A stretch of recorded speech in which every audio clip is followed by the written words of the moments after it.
What's going on YouTube? JT is Reborn here, and welcome back to another edition of my DC comic book reviews. And in this video, we're going to be talking about Batman issue number 9. This one is written by Matt Fraction with artwork by, who did the artwork again? Ryan Sook, so a different artist this time around.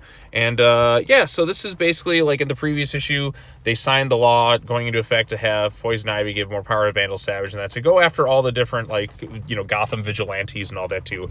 Minus Cassandra Cain, who's not in this issue. Although, I did read the recent issue of Batgirl, which I'll be talking about after this, which I thought was better than this particular issue, at least mine, maybe because I've just been enjoying Batgirl as a whole, and we finally kind of wrapped up something there. But yeah, so we have the whole vigilante thing, Vandal Savage taking out, basically, like, Batman and some other members of the Bat family are going around and just kind of taking what they can, and they're going to destroy all their little hideouts across the city. They even blow up Wayne Manor by the end of this issue, which I feel like would have more of an impact if they actually have been at Wayne Manor. Wayne Manor's been kind of a ghost town for the past couple years, and it does suck to see it kind of go. I'm just like, oh, man, why can't they just go back to that or go back to the Batcave and all that stuff? I feel like we've been kind of absent from that for so long, and I get the need to kind of feel fresh and feel kind of different, but after a long time, like a couple of years, has it been since they've actually been at that, like, home and all that too, and just, you know, with the Bat family kind of more united and all that other stuff? I'm kind of missing it a little bit now. We've kind of gone to this whole direction with Alfred gone for so long. I mean, yeah, his impact is still kind of there. I do appreciate that there are lasting stakes in that, but I kind of miss, like I said, the Bat family and all that kind of working together at Wayne Manor and all that. And why does Vandal Savage have to take it over? But yeah, they blew it up and all that, so I guess we're just not going to go back to that anytime soon. But Savage knows who Bruce is, so I'm sure he'll connect the dots in some other ways. Also, Nightwing's not in this thing too. But we have the Signal, so it's nice to see Duke be utilized. We have Stephanie Brown. We have Damian Wayne, Barbara Gordon as Oracle as the primary thing in this. But and then we have, like, some of the, it looks like Azrael and all that kind of factoring in. But they have a plan and all that. There's also some tension with Bruce and Damian that we kind of covered before. We're just lashing out and all that. But they do reconcile by the end of it. Again, stuff we've kind of seen before.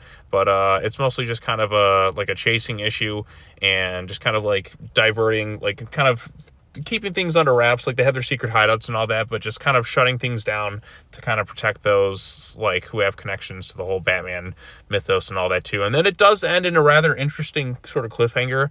Now, I knew this was kind of coming based on some of the solicitations and the storylines that they've kind of announced, but yeah, Steph's there, and she's excited 'cause she had to beat up some cops. Tim's off not really doing anything except, like, having romantic nights with Bernard for reasons. I guess he just kind of needs a break from the whole thing. Yeah, like, Tim's off from Bernard, don't really care much for that. And then basically, like I said, they do their things. Barbara Gordon gets captured at the end of the issue, so now everyone's going to know she's Oracle. They blow up Wayne Manor, and there's a nice moment between Bruce and Damian at the end of it, but it is kind of sad to see Wayne Manor just destroyed, but that's where they kind of held a lot of the resources. And Barbara Gordon is going to jail to set up the stage for, like, that one, I guess, upcoming series where she's in prison for being Oracle and all that stuff too. So yeah, Babs is off the table, and I wonder how Nightwing's going to react to this thing, because he's not in this issue.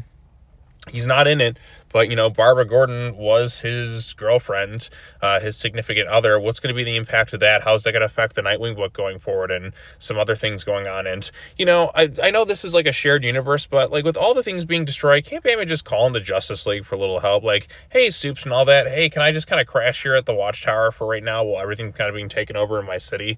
Like, that'd be something, you know, I could see him maybe potentially doing or something like that. But again, it's Batman. He likes to take care of his Gotham stuff, like, in Gotham and all that too. So, but all things considered, there was a bit more excitement in this thing. There's a few kind of nice moments in that there. I do think because they've been away from things like Wayne Manor and that for so long, the destruction of it just feels kind of like, oh, great, yeah, more Batman stuff you like to see just kind of, like, taken away. So it's kind of more of a, I mean, we've seen, like, things destroyed and all that too, and, like, you know, in movies and shows where it's like an iconic location.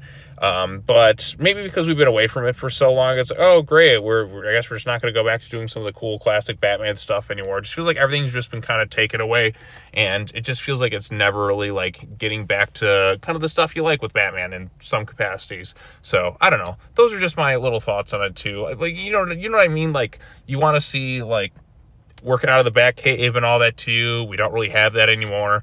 We've taken away Bruce Wayne's money, but then kind of got some of it back. It just feels like we're kind of not fully like, you know, like the traditional Batman sense where he's been beforehand. We're kind of going off in these other directions, and it feels like it's just been forever since we kind of gotten back to that. So I don't know. I'm kind of rambling a little bit incoherently there. Maybe I'm losing my train of thought or whatnot. But all in all, I thought this was a decent issue from start to finish. I think the ending with Barbara Gordon and all that, and seeing which direction they can go in with her now arrested, could be kind of interesting.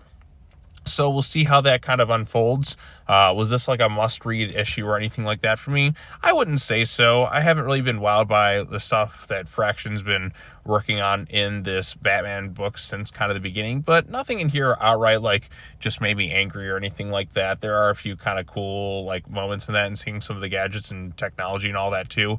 I do, like I said, wonder what the repercussions will be now that Barbara Gordon has kind of like, she's going to jail and all that too. So especially given her relationship with Dick Grayson, how's that going to affect that in the Nightwing book and all that too? So, and what about like her other friends, like the Birds of Prey and all that? How are they going to react to the whole thing? So a lot of interesting questions going on in regards to that. But anyways, that's all I have to say about this particular issue.